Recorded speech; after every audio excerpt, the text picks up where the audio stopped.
making the case. We're going to play a little game called Make the Case for the Cowboys. This comes out of the idea of thinking about who could be some of the, the more valuable players of this Cowboys team this upcoming year. And I feel like everybody's done the who's the Cowboys MVP. Mm-hmm. So to make it interesting, we're going to limit ourselves. So I think we each get 3 vetoes. Is that how we set it up? Yes. All right. So I'm going to go ahead and use my first veto on you. You can't use no Dak Prescott. Too easy. Quarterback of the team. We know he had. Wow, just come out the gate. Yeah. Okay. No. Let's go ahead and get that one off the table right now. I don't want you to think that you're gonna be able to use that one. We know he had a great season at the first half, and the second half, not so much. And we know that if he gets that right, obviously the team goes as he goes. As we saw last year, first half looked great. When he started not looking as great, team didn't look as great. Right? Like this is fairly simple, I think. So yeah, veto. Not doing that one. What about you? What you thinking? So I got a veto one for you now. Yeah, go ahead. For both of us, I think. Yeah, Micah Parsons, that's out. Okay, all right. Since you're going to go haymaker with the quarterback, I'm going to go with the haymaker on the defense. Micah Parsons is out. So we can't use Dak Prescott and we can't use Micah Parsons when trying to determine who we think we're going to make the case for in terms of MVP. All right. I went offense on the first one. I'm going to veto a defensive player here. You can't use Tank Lawrence. You can't use the leader of the defense. Alrighty. You can't use probably your best pass rusher unless, you want to talk about Micah Parsons. I get it, but he's already off the board. Okay. So yeah, you're not using no Tank Lawrence. I get it. I understand. He needs to be good because that's the one dude you're certain of. Mm-hmm. Yeah, no, you can't use it. Oh boy, so we're whittling this down already. That's right. So I guess if I'm going to veto another one for you, then Trayvon Diggs is out. Okay, sure. Out.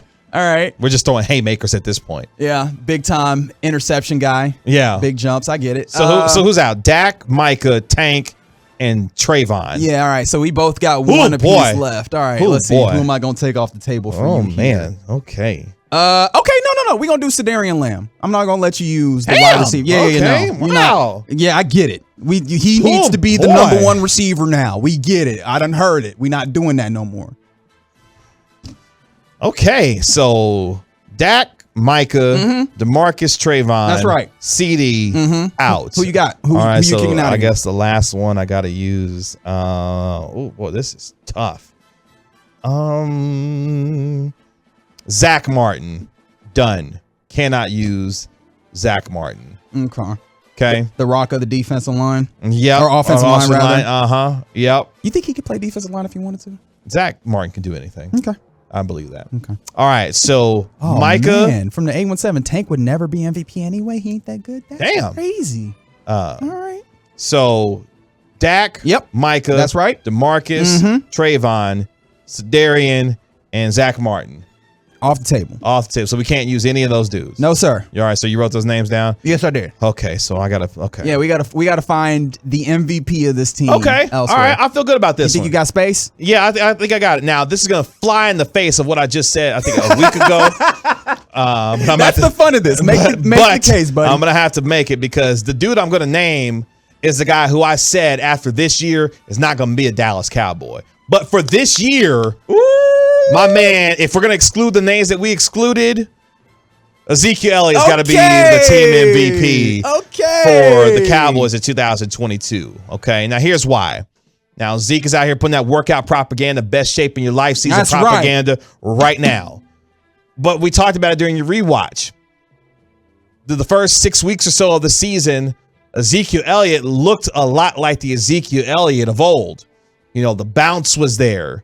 The running with the power, the physicality. He was running a lot like the Ezekiel Elliott that we had been wanting to see for the last couple of years.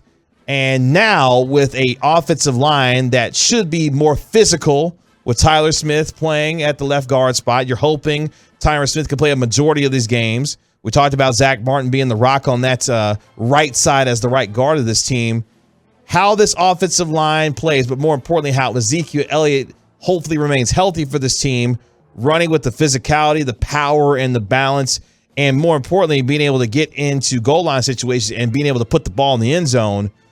Zeke has a good chance to be a team MVP, and not only that, as a pass catcher, have to continue to help this team in the passing game as well, because we already know that other than any of the offensive linemen, he's the best blocker on this team That's as a good well. point, yeah. So I'd say the blocking, the running ability of Ezekiel Elliott in this year only, if I'm going to make the case for any guy other than the guys that we named, I'm going to go with Ezekiel Elliott. From the 817, when you eliminated Dak, you took CD off we're not taking their production off the board. We're just saying that we can't say that they'll be the MVP. I'm trying to decide how spicy I want to get with this, because I can get pretty ridiculous with this and try and make the case.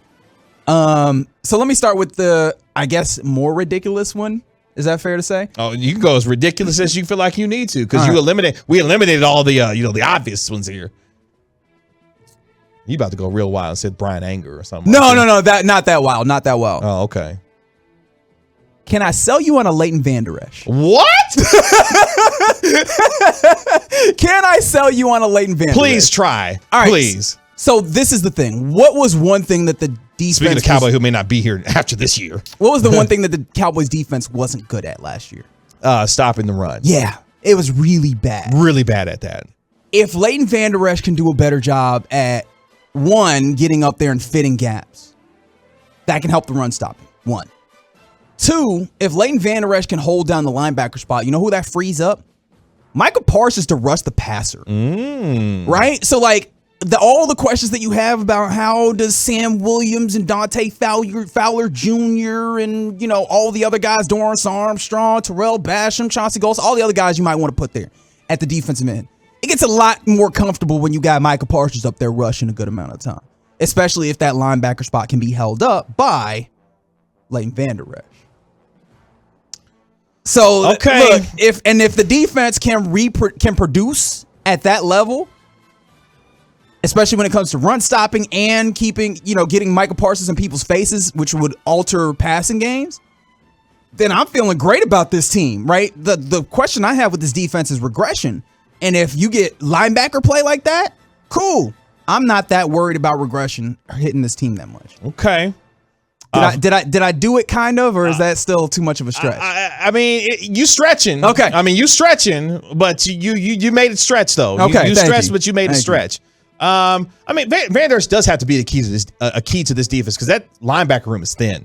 You start thinking about Micah, Leighton, and then names that I didn't know. Yeah, Jabril Cox is the other one. Yeah. But I was like, once you get past those three, it's like, okay, who are you? It's funny. People kept talking about the cornerback from LSU, and I was like, what you mean? You already said Jabril Cox. Apparently there's another one. Who's like, I was like, oh, hey, that guy got drafted. That's cool.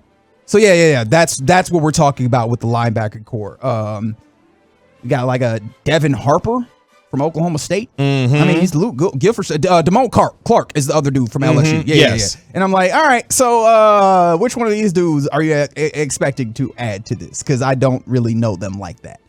I mean, but that's what we're talking about. And I mean, based on the criteria that we had available to us, I mean, Vander Esch is going to have to be one of the MVPs on this defense because, again, the lack of resources, if you will, at the linebacker spot. Because again, Micah Parsons is going to be a guy that's going to be playing all over the place. While primarily he's going to be your, one of your two linebackers, he's going to be playing, some edge, in coverage, in space. Like he's going to be doing a lot of different things that Dan Quinn's going to ask him to do on this defense. So Vander Esch is going to have to step up and play well for this defense to provide some kind of production and depth based on the lack of resources they have in the linebacker room. Do you have another one that you want to trot out to give it a second shot?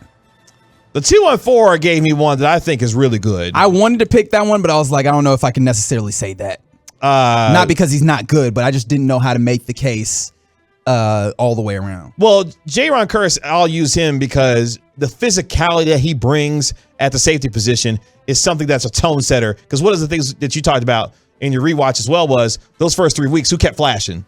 Jayron Kearse. You got at least one play where you're like, oh, okay, I see you, dog. And he was one of the guys that we looked at this offseason and said, that's a dude that has to come back to this defense going into 2022. So we've assigned a level of importance to what Jayron Kearse does from, a physicality standpoint, his ability to play in space, like all of those things that he did well last year.